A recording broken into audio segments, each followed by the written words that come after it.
Paano ba higitan ang sagad na? Grabe naman yun. What a bars!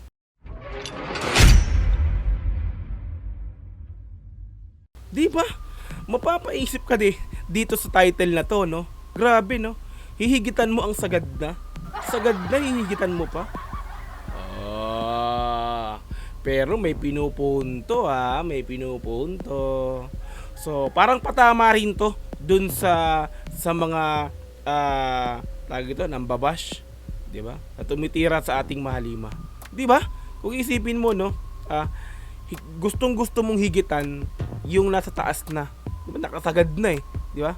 Sagad na, sobrang kilalang kilala ng mga magagaling, talented ng mga tao, hihigitan mo nakasagad na. 'Di ba? Isa rin 'yan sa naiisip ko sa title na 'to, no. Grabe, no? So ito yung teaser ng ating mahalima dito nga po sa simula at wakas. Oh. Grabe, no? Grabe sila mag-isip, no? Kung isipin nyo, yung title, higitan ang sagad na. Paano higitan ang sagad na? Tapos, yung pinakang teaser na to is para dun sa simula at wakas. Simula, tapos wakas. Kumbaga, magsisimula pa lang yung tapos na, yung magsisimula pa lang yung katapusan. Grabe naman talaga ng nakakaisip ng mga Matik, Pinunong Pablo. Di ba? Sipin mo, no? Grabe. Sagad. Sagad na, nasa pinakarurok na. Di ba? Pinakang sagad na as in. Hihigitan mo pa. Wala na yun. Sagad na Di ba? Grabe talaga yung mga iba malawak talaga ang isip ng ating mga mahalima, no? Kung iisipin mo to, no? Kahit ako, 'di ba, bilang isang rapper, bilang sumusulat din ng mga lyrics, no? Grabe to, no? Paano ba higitan ang sagad na? Paano mo hihigitan 'yun kung nakasagad na? Diba? Parang isang pader, 'di ba? Meron diyan, ayan, ito yung pader, ito yung pinakahangganan mo. Tapos, pinakahangganan, 'di ba, corner ka na, ano ka na? Paano ka ba makakalampas doon kung sagad na yung di ba? Sagad na. Diba? So yun yung yun yung mga tanong ngayon, no? Grabe to. Kumbaga, ito yung pinaka logic diyan, parang ganito, sagad na siya, pero meron pa palang isasagad. Parang ganon. Yes. Sabihin, gawin mo pa ang pinaka the best para mas mahigitan mo pa yung hangganan mo. 'Di ba? Mas lalo mo pang malampasan or malampasan or maungusan, yung pinakahangganan. 'Di ba? Grabe ang lalim. 'Di ba? Ayan, so ito I think yung title na to is meron ding pahaging, 'di ba? Kasi nga 'di ba marami naman talagang sa panahon ngayon ang tumutuligsa sa ating mahalima. Wala namang ginagawa yung mga taong binabash or inaalipusta, tama ba? Yung 'di ba, yung tinitira nila, 'di ba? Wala namang ginagawa pero sige pa rin yung tira sa kanila. So ito yung parang nakikita ko rin, no? Higitan nyo sila, hindi nyo kaya kasi nga sagad na sila na yung pinaka, parang ganun. 'Di ba? Ayan, so panoorin natin to mga madam sir. Alam ko namang may mga nakapanood na nito, so marami na, kaya ako kasi papanoorin ko pa lang. So habang papanoorin ko is gagawa natin ng reaction video. Ito nga pong teaser ng simula at wakas ng ating mahalima. Okay yan, so wag na natin patagalin to mga madam sir, no? So play na natin to. Let's go. Uy, grabe cinematic.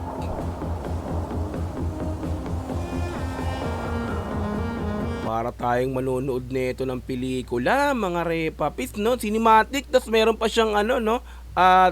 Yung black bar, 'di ba? Ganito kasi pag mga pelikula, mga cinematic, may mga black bar up yung sa pinakababa at saka taas, no? Even ako nag-edit din ako ng mga video dati, pag mga cinematic, ganito yung ginagawa ko, nilalagyan ko ng black bar, no? So let's go.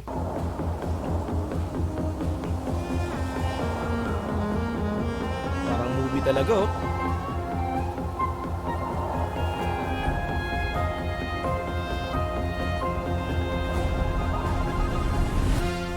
tayo manonood ng Hollywood movie nito, mga madam sir. Ang ganda naman ng graphics. Oh, tingin.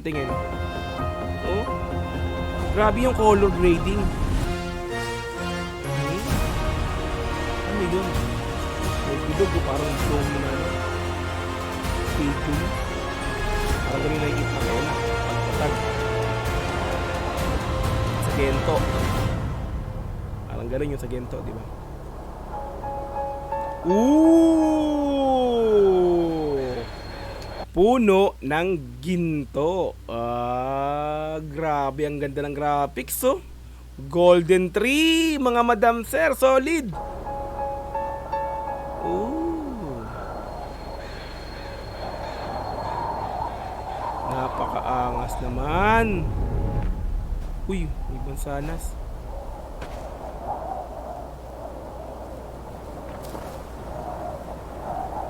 Sino to mga madam sir? Hindi ko to kilala. Sino po ito? Sino? Let's go.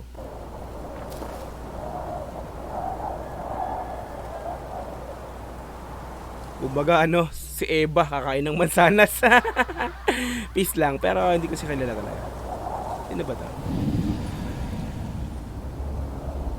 Ooh! Parang movie ni Mel Gibson ah. Aha. Parang The Bible. Diba? Parang parang ka nanonood pagka mga Semana Santa. Diba ganito? Ang galing oh. Tingnan mo, parang talaga siyang movie ni Mel Gibson, 'di ba? Kasi ang The Bible, kung nagkakamali, si Mel Gibson yung pinaka-director nun, no. 'Di ba? Grabe, kakilabot. Let's go. You know? Napagkaangas. Kikilabutan ka talaga. Yun o! Tiningnan tayo ni Pablo. Grabe. Pablo, kan tumingin ng ganyan ha. Angas mo tumingin ha. No? Grabe yung background music. Damandam ako. Uy! Ahas ba yan? Grabe, ang gandang graphics nito. Wait lang. Parang may nababasa ako dun sa pinaka-logo. Parang, ayan o. So, S A W. Comment nyo nga sa baba kung tama ako. Ganito rin ba yung nabasa nyo rito? Kasi I think ito S, di ba? Tapos A, tapos W, simula at wakas. Parang ito yung logo ng S, yun ng So. Galing. Ganda ng graphics. Ang ganda ng pagkakagawa, oh. Simula at wakas. Galing. February 28, single release. April 25, EP release. Tapos May 31 ang tour kick-off. Wow, dami. Tuloy, buwan-buwan, no? February, March, April, May. Ay, hindi pala. March bakante. So anyway, let's go! Tapos na?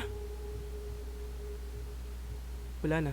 Okay, so ang angas naman! Grabe yun! Diba?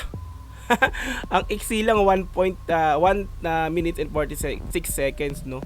So teaser or trailer dito nga po sa So, simula at wakas. Grabe, ang ganda ng graphics, no? Cinematic color grading. Parang dinirect ni Mel Gibson. Nakaka-excite to, mga madam sir. Grabe, parang tayong manonood ng pelikula nito. Pero hindi siya pelikula, di ba? Syempre, teaser ng simula at wakas ng ganap ng ating Mahalima sa February 28, April, ayun, namutan ko na agad na. Anyway, di ba? Kakakilabot nun. Di ba? Abangan natin to. Talagang marami na naman tayong abangan sa ating Mahalima. Grabe to, no? Okay, ayan, so pinanood ko lang, tapos same time ginawa natin ng reaction video. Ayan, so maraming salamat sa inyo lahat. Ingat kayo palagi. God bless all. Bye-bye. Yeah.